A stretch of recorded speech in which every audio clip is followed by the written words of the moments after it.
सोनक आदि ऋषियों ने नैमिषारण्य तीर्थ में एक समय सूत जी से कहा कि हे सूत जी महाराज, आप हमें भगवान शिव की महिमा बताइए। भगवान शिव ने कौन कौन सी लीलाएं की, उनकी महिमा कैसी है, वो हमें सुनाइए। सूत जी कहते हैं कि मुनियों, एक समय जो देवर्षि नारद जी है ना, ये भगवान नारायण के परम भक्त हैं। जो देवर्षि नारद जी हैं, नारायण नारायण नारायण नारायण करते हुए नारायण भगवान की महिमा को गाते हुए भ्रमण करते रहते हैं। एक समय देवर्षि नारद जी ने मन में विचार किया कि मुझे तप करना चाहिए, मैं कठोर तप करूं।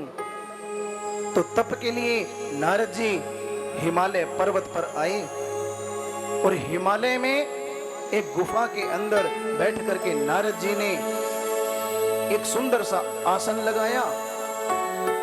उस आसन के ऊपर बैठ गए, दोनों आंखें बंद हैं और भगवान के ध्यान में लीन हो गए। कठोर तपस्या की नारद जी ने हिमालय पर्वत की गुफा में। तपस्या इतनी कठोर थी कि इंद्र का इंद्रासन भी डोलने लगा। देवराज इंद्र को लगने लगा कि कहीं नारद जी मेरा इंद्रासन ना मांग ले। तो देवराज इंद्र ने क्या किया, कामदेव को बुलाया कि हे काम, तुम मेरा एक काम कर दो। तो कामदेव ने कहा कि प्रभु बताओ, आज्ञा दो। तो देवराज इंद्र ने कहा कि आप जाओ हिमालय पर्वत पर और वहां नारद जी तपस्या कर रहे हैं, उनकी तपस्या में विघ्न डाल दो। उनकी तपस्या पूर्ण नहीं होनी चाहिए, उनकी तपस्या पूरी हो गई तो वो मेरा इंद्रासन मांग लेंगे। कामदेव अपने 5 बाणों को लेकर के हिमालय पर्वत पर आ गया, जिस गुफा में नारद जी तप कर रहे हैं। कामदेव ने जब नारद जी को देखा तो नारद जी तो वही सौम्य रूप है, आंखें बंद हैं, ध्यान में लीन हैं। कामदेव ने अपने 5 बाण साध लिए और 5 बाणों को नारद जी की ओर छोड़ दिए।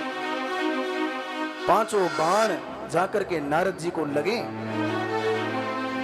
लेकिन देवर्षि नारद जी तो संत हैं और कहते हैं संत हृदय नवनीत समाना। संतों का हृदय बड़ा निर्मल होता है। तपस्या करते हैं तो नारद जी का मन बिल्कुल भी विचलित नहीं हुआ। कामदेव ने जब देखा कि मेरे बाण भी विफल हो गए तो कामदेव यहां से लौट करके वापस इंद्र के पास गया और देवराज इंद्र को प्रणाम किया। कामदेव कहने लगा कि मैं नारद जी को अपने वश में नहीं कर पाया और नारद जी को लगने लगा कि मेरी तपस्या पूर्ण हो गई, मैंने कामदेव के ऊपर विजय प्राप्त कर ली।